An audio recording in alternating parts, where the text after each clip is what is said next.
Apakah semua dosa akan diampuni termasuk dosa besar seperti berzina? Dosa apa yang tidak diampuni?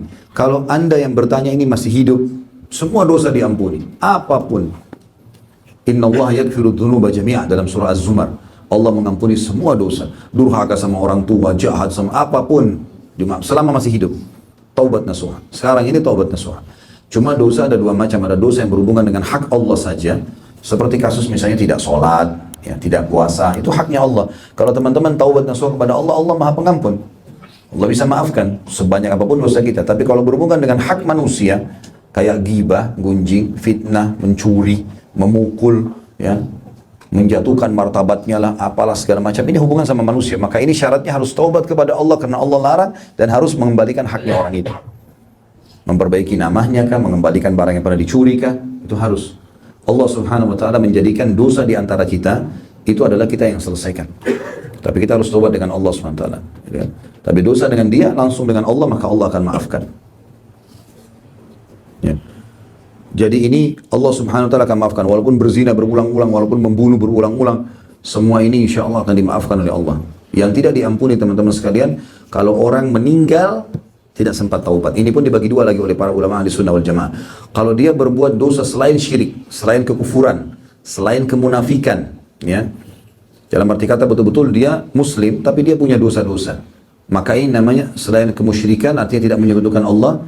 Kekufuran dan kemunafikan ini jelas-jelas sudah tidak mungkin, gitu ya. Maka masih tahta masyiatillah, di bawah naungan Allah. Misal dia meninggal berzina tidak sempat taubat, misal dia beriba tidak sempat taubat, maka ini masih ada kemungkinan dia akan dimaafkan oleh Allah subhanahu wa ta'ala. Di bawah masyiat. Kalau Allah ingin Allah maafkan, kalau Allah ingin Allah siksa, ya. Tapi kalau perbuatan dosa syirik, kufur, ya, munafik, ini tidak dimaafkan oleh Allah. Ini meninggal, jelas ahli neraka yang kekal. Orang munafik di sini maksudnya adalah orang yang betul-betul pura-pura Islam. Bukan orang yang ada padanya ciri. Karena hadis yang berbunyi misalnya tanda-tanda orang munafik 3, kalau dia berbicara dia bohong, kalau dia diberikan amanah dia berkhianat, kalau dia berjanji dia pungkiri. Ini tanda-tanda. Bukan berarti dia orang munafik. Kalau dia terus membiarkan itu pada dirinya, dia akan pindah kepada munafik yang besar. Munafik yang sebenarnya adalah yang kekal di api neraka, munafik yang pura-pura Islam. Dia pakai nama Islam, dia pakai kedok pakaian Islam, tapi dia bohong. Seperti di zaman Nabi SAW, pimpinannya namanya Abdullah bin Abi Salul. Abdullah, hamba Allah namanya. Tapi pimpinan orang munafik. Maka jangan terpengaruh dengan nama-nama mereka. Namanya bisa Yusuf, bisa Ahmad, bisa Fulan, nama Islam. Tapi itu tidak boleh jadi tolok ukur. Intinya, ketahuannya mereka kalau Islam bilang A, dia bilang B. Allah bilang dan Rasulnya tidak boleh, dia bilang boleh. Allah bilang boleh, dia katakan tidak boleh. Dan dia bertolak belakang dengan hukum-hukum Allah. Ya. Itu gampang dikenal tentunya. Kemudian orang kafir jelas. Kafirnya ada dua macam. Ada kafir yang mutlak, memang dasarnya dia tidak ada keimanan sama sekali seperti ateis. Ada kafir yang disebabkan karena substansial kekafiran itu sendiri. Seperti ahli kitab. Mereka beriman sama Allah, mereka agama profetis, mereka beriman seperti Yahudi beriman pada Musa alaihissalam. Tapi karena masih ada substansial keimanan yang tidak disempurnakan seperti datangnya Nabi Isa, harusnya mereka sempurnakan imannya kan? Makanya orang Nasrani kalau ditanya bagaimana pendapat kalian tentang Yahudi, mereka bilang kafir. Kenapa? Karena tidak mau imani Nabi Isa. Bahkan yang berusaha mensalibi Nabi Isa adalah orang-orang Yahudi, kan gitu. Jadi ada secara substansial mereka tidak beriman, dan itu juga sebabnya kenapa kita mengatakan ahli kitab kafir. Karena memang mereka masih belum beriman secara keseluruhan kepada Allah SWT. Maksudnya ditolak di sana Nabi Muhammad alaihi wassalatu wassalam. Sementara orang musyrik adalah orang muslim, bisa saja muslim tapi dia menyekutukan Allah. Ini nggak boleh teman-teman. Dan syirik ada dua macam. Ada syirik besar, ada syirik kecil. Sudah pernah kita jelaskan. Syirik besar adalah menyembelih kepada selain Allah, tawaf di kuburan lah, minta-minta kepada pohon keramat. Ini semua bahaya, syirik besar. Ini bahaya, bisa mengeluarkan dari Islam. Tapi ada syirik kecil, riya, memperindah ibadah karena makhluk. Dan ini masih tidak mengeluarkan dari Islam. Nah kalau dia meninggal tidak sempat taubat dari kemunafikannya, dia tidak masuk Islam, orang kafir juga tidak. Orang musyrik tapi musyrik besar, maka Allah tidak akan ampuni ini kalau syirik besar. Sebagaimana Allah sebutkan dalam surah An-Nisa, A'udzubillahi minasyaitonirrajim, innallaha la yaghfiru an yushraka bihi wa yaghfiru ma duna dzalika liman yasha. Allah tidak akan maafkan dosa-dosa syirik, dan Allah masih maafkan dosa selain syirik itu. Maksudnya pada hari kiamat, kalau dia sudah meninggal tidak sempat taubat. Tapi kalau syirik kecil masuk dalam kategori dosa besar. Kayak riya misalnya. Karena riya itu misalnya orang sholat, dia berindah sholatnya hanya karena makhluk di sebelahnya. Ada manusia di sebelahnya. Maka amal itu saja yang hancur. Amal lain tidak ada pengaruhnya. Kalau syirik kecil, riya. Atau berbangga-bangga, menceritakan amal-amal solehnya gitu kan. Tapi kalau syirik besar ini bahaya. Allahu a'lam. Jadi ketika seseorang ya melakukan kesyirikan dan jenisnya adalah syirik besar, maka dia tidak diampuni dosanya oleh Allah Subhanahu wa taala. Kalau seandainya dosa syirik besar bisa diampuni, ya, maka yang lebih utama untuk diampuni adalah paman Nabi Abu Thalib. Namun nyatanya, ya, Abu Thalib, ya, ketika dia meninggal dunia, sebelum dia meninggal dunia, dan Rasulullah SAW tetap berusaha agar dia masuk Islam, agar Rasulullah SAW bisa membela Abu Thalib di hadapan Allah di hari kiamat. Namun dia tetap mempertahankan ajaran nenek moyangnya sehingga meninggal dalam keadaan kekafiran. Padahal kalau kita lihat bagaimana perjuangan Abu Thalib dalam membela Rasulullah SAW, bahkan beliau Abu Thalib rela mati demi membela Nabi. Seharusnya kalau seandainya dosa syirik besar diampuni Allah Subhanahu wa taala, maka yang paling berhak diampuni siapa? Abu Thalib. Namun nyatanya ketika Abu Thalib meninggal dunia dalam keadaan kafir, Allah Subhanahu wa taala menurunkan firman-Nya, "Maka nalin nabiyyi walladzina amanu ay yastaghfiru lil musyrikin walau kanu uli qurba min ba'di ma tabayyana lahum annahum ashabul jahim." Kata Allah Subhanahu wa taala menurunkan ayat setelah Abu Thalib meninggal dunia dalam keadaan kafir. Tidak pantas bagi nabi, maksudnya Nabi Muhammad, dan juga tidak pantas bagi kaum mukminin untuk memintakan ampun bagi orang-orang musyrikin, meskipun orang musyrikin tersebut adalah kerabat mereka, seperti kasusnya Nabi kepada Abu Thalib. Maka bagaimanapun kekerabatan Nabi kepada Abu Thalib, pembelaan Abu Thalib kepada Nabi SAW ketika meninggal dalam keadaan kafir, Rasul dan orang-orang beriman tidak diizinkan untuk memintakan ampun untuk orang musyrikin yang mati dalam keadaan kafir tadi. Maka ini menunjukkan bahwasanya orang yang melakukan kesyirikan, maka dia tidak diampuni Allah Subhanahu wa taala. Buktinya adalah Allah tidak memberikan izin kepada Nabi Muhammad untuk memintakan ampun untuk Abu Thalib. Itu menunjukkan bahwasanya dia meninggal dalam keadaan kafir. Maka padahal jasa Abu Thalib sungguh luar biasa kepada Nabi Shallallahu Alaihi Wasallam. Sabda Nabi Shallallahu Alaihi Wasallam yang disebutkan tadi, Nabi Shallallahu Alaihi Wasallam menyebutkan dalam sabdanya yang artinya kurang lebih, semua umatku akan diampuni dosa-dosanya illal mujahirin, kecuali orang-orang yang melakukan dosa secara terang-terangan. Lalu para sahabat Nabi mengatakan, bagaimana itu orang yang melakukan dosa secara terang-terangan? Rasulullah Shallallahu Alaihi Wasallam mengatakan, di malam hari dia melakukan dosa tanpa diketahui oleh siapapun, lalu di siang harinya dia menceritakan dosanya, berbangga kepada kawan-kawannya bahwa dia telah melakukan pelanggaran dan dosa tersebut. Itu yang disabdakan oleh Rasulullah Shallallahu Alaihi Wasallam dalam hadis yang ditanyakan tadi. Apakah dosa tersebut tidak diampuni? Apakah dia tidak diampuni selama-lamanya hingga di akhirat nanti? Sementara Allah Subhanahu wa taala pun berfirman dalam surah An-Nisa bahwasanya innallaha la yaghfiru an yushraka bihi wa yaghfiru ma duna dzalika liman yasha. Sungguhnya Allah Subhanahu wa taala tidak mengampuni dosa syirik, namun Allah Subhanahu wa taala mengampuni dosa selain syirik. Maka bagaimana melihat sinkronisasi antara dua dalil tadi dari hadis Nabi Shallallahu Alaihi Wasallam dengan firman Allah Subhanahu wa taala? Kita mengatakan bahwasanya dosa-dosa di dalam kehidupan manusia bisa dibagi dua, seperti yang disebutkan oleh Imam Zahabi dalam kitabnya Al-Kabair, bahwasanya dosa ada yang dinamakan dengan dosa besar, ada yang dinamakan dengan dosa kecil. Dosa besar adalah sesuatu yang sama kita ketahui, yaitu kesyirikan kepada Allah Subhanahu wa taala, sementara dosa kecil adalah dosa-dosa yang tidak mencapai level kesyirikan itu, tidak sampai pada menduakan Allah Subhanahu wa taala. Dosa besar Allah Subhanahu wa taala sebutkan di dalam firman-Nya tadi, bahwasanya syirik adalah dosa yang tidak akan diampuni oleh Allah Subhanahu wa taala.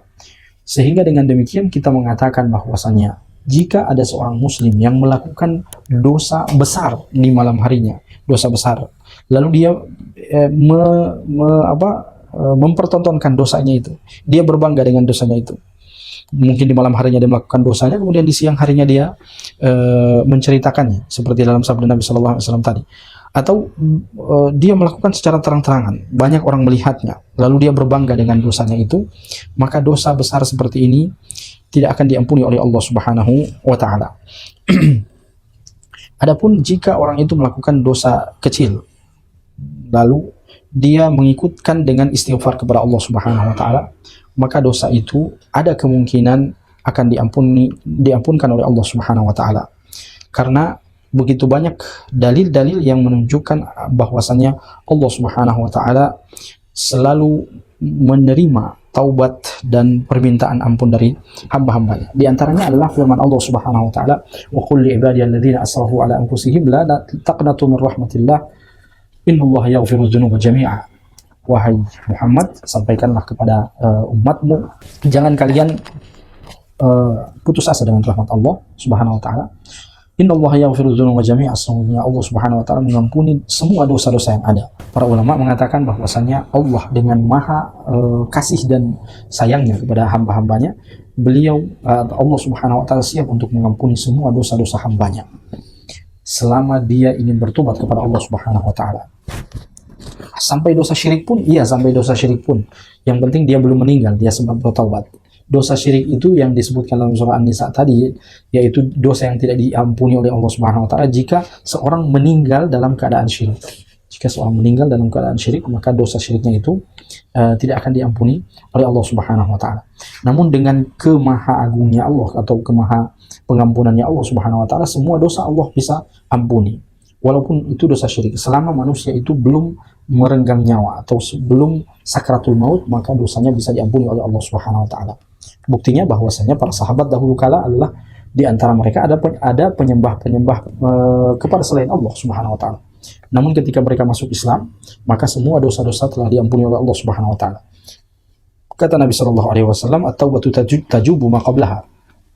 Taubat itu dapat menghapuskan semua dosa-dosa yang sebelumnya. Sehingga dengan penjelasan tadi yang terputar-putar, kita simpulkan bahwasannya Allah Subhanahu wa taala siap untuk mengampuni dosa hambanya jika hamba itu ingin bertaubat kepada Allah Subhanahu wa taala malam yugharghir, sebelum hamba itu merenggang nyawa atau sakratul maut. Maka hendaknya seorang muslim bersemangat untuk beristighfar kepada Allah Subhanahu wa taala, banyak-banyak bertobat kepadanya untuk selalu diampuni oleh Allah Subhanahu wa taala dari setiap dosa. Saya pernah mendengar cerita dari teman saya mengenai seorang kafir memberikan air minum kepada seekor anjing. Dan seorang kafir itu masuk surga. Ini ngawur ya. Ini hadis palsu pun tidak ada seperti ini. Ini hadis riwayat temanmu tadi. Yang ada seorang wanita pezina ya, bainama kalbun bi raqiyatin kada yaqtuluhu al-atash isra'athu baghiyun min baghaya Bani Israel. Kata Nabi SAW, segala seekor anjing sedang berputar-putar di suatu sumur. Anjing itu kehausan. Dia haus air di depan mata, tapi dia nggak bisa berenang, dia nggak bisa turun. Lihat air di depan matanya muter-muter aja. Tiba-tiba ada seorang wanita pezina, kasihan lihat anjing ini. Maka dia pun turun, dia lepaskan sepatunya, dia turun ke sumur, dia isi airnya, kemudian dia naik ke atas, kemudian dia minumkan. Fasaqathu, maka dia pun beri minum kepada anjing tersebut. Faghafarallahu laha bihi, maka Allah pun mengampuni wanita pezina ini karena amal solehnya tadi. Jadi maksud saya, ada amalan-amalan yang dibangun di atas keikhlasan yang luar biasa, kelihatannya sepele, tapi merupakan sebab orang masuk surga. Ya, sebaliknya ada amalan-amalan yang kelihatannya sepele, sebab orang masuk neraka. Contohnya kata Nabi SAW, ya, dakhalat imra'atun finnar, dakhalat imra'atun nara fi hirratin habasatha. La hiya at'amatha wa la hiya tarakatha ta'kulu min khashashil ard. Seorang wanita masuk neraka jahanam gara-gara seekor kucing. Tidak dikasih makan, dikekang, tidak dikasih makan, dan tidak dibiarkan cari makan sendiri. Hatta mata, sampai kucingnya mati. Hari ini masuk neraka. Dan para ulama telah menjelaskan, Ibnu Qayyim rahimahullah dan yang lainnya, bahwasanya wanita tadi karena keikhlasannya dia memberikan minum kepada seekor anjing. Tadi bukan orang kafir, tapi orang yang beriman, cuma pelaku dosa besar. Maka dia pun dimaafkan oleh Allah Subhanahu wa taala. Allah memaafkan. Kita kan punya akidah bahwasanya masalah dosa besar tahta masyiatillah. Kata Allah, semua dosa besar di bawah kehendak Allah. Kata Allah, innallaha la yaghfiru ayyushraka bih. Allah tidak mengampuni dosa kesyirikan, wa yaghfiru ma duna dzalika liman yasha. Dan Allah mengampuni dosa selain apa? Kesyirikan. Oleh karenanya dosa besar apapun, kalau ada orang meninggal dalam kondisi dosa besar, tidak boleh kita vonis pasti masuk neraka. Karena setiap dosa besar di bawah kehendak Allah. Insya'a adzabahu wa insya'a ghafara lahu. Bisa jadi Allah azab, bisa jadi Allah ampuni. Dan pasti ada pelaku dosa besar yang Allah ampuni, dan pasti ada pelaku dosa besar yang Allah tidak ampuni. Pasti ada pelaku dosa besar yang Allah ampuni, dan pasti ada dosa besar yang pelaku dosa besar yang Allah tidak ampuni. Karena wa yaghfiru ma duna dzalika liman yasha, dan Allah mengampuni dosa selain kesyirikan bagi yang Allah kehendaki. Oleh karena kalau orang yang meninggal dunia dalam kondisi bermaksiat, lagi mencuri, tahu-tahu mati, ditembak polisi, mati, kita bilang pasti masuk neraka? Jawabannya tidak. Belum tentu. Kita bilang kalau Allah berkehendak Allah ampuni, kalau berkehendak Allah masukkan surga. Kalaupun dia masuk neraka tidak kekal karena dia belum kafir. Tapi memvonis dia masuk neraka pun nggak boleh. Karena dia tidak melakukan kekufuran. Ada orang merampok, tahu-tahu membegal, tahu-tahu dikumpul sama masyarakat, dipukulin sampai mati, ya. Kasihan. Ya sudah tewas, ya. Dia jahat, maka dibalas dengan kejahatan. Dia mati, akhirnya kita belum tentu dia masuk neraka jahanam. Karena setiap pelaku dosa besar tergantung kehendak Allah Subhanahu wa taala. Ada orang berzina, tahu-tahu mati. Ada. Lagi berzina. Ini saya dapat cerita benar kenyataan, orang lagi berzina tahu mati. Ya. Lagi berzina mati.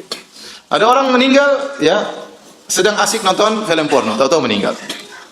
Mari saya baca di mana, di Jepang, kejatuhan majalah porno di rumahnya. Enggak tahu itu mati nikmat atau mati adab. Mungkin lagi di puncak-puncak kenikmatan, tahu-tahu di Allah. Jadi apakah dia masuk neraka? Jawabnya belum tentu. Waliyadzubillah, ya. Belum tentu, itu semua dia bawa kehendak Allah Subhanahu wa taala. Nah, apalagi orang pelaku zina ini sudah melakukan kebaikan. Orang yang meninggal dalam kondisi zina saja belum bisa dipastikan masuk apa?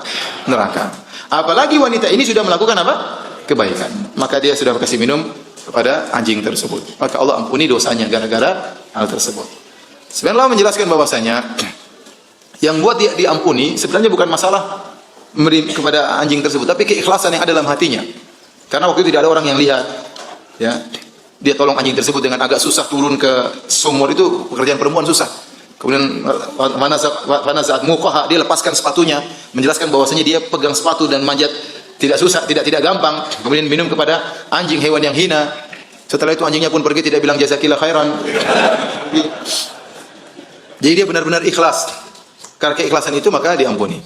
Karena sebagian orang salah paham. Saya pernah ngisi pengajian pas di Mekah, tahu-tahu ada yang protes. Ustaz, tadi saya bahas tentang masalah bahayanya zina. Bagaimana ancaman orang berzina, bagaimana adab di alam kubur, bagaimana adab di neraka jahanam. Kata dia, Ustaz jangan terlalu sangar Ustaz. Zina itu ada orang minum anjing aja selesai. Jadi dia anggap perkaranya mudah. Ente berzina, minta maaf tinggal cari anjing kasih minum. Ya, zina lagi cari anjing kasih minum. Anjing enggak ada kasih kucing. Itu enggak benar, bukan begitu ceritanya, ya. Ya. Kita bilang ada juga dosa di kelihatan sepele bikin orang masuk apa? Neraka jahanam. Maka tidak boleh kita memandang dalil dari satu sisi saja. Ya, lihat bagaimana Nabi ditanya tentang seorang wanita, ya, tasumun nahar, taqumul lail, senantiasa puasa sunnah, senantiasa salat malam, senantiasa bersedekah, wa fi lisaniha syai'un yu'dhi jirana. Tapi dia kalau ngomong menyakiti tetangganya. Kata Rasulullah SAW, hiya finnar, di neraka.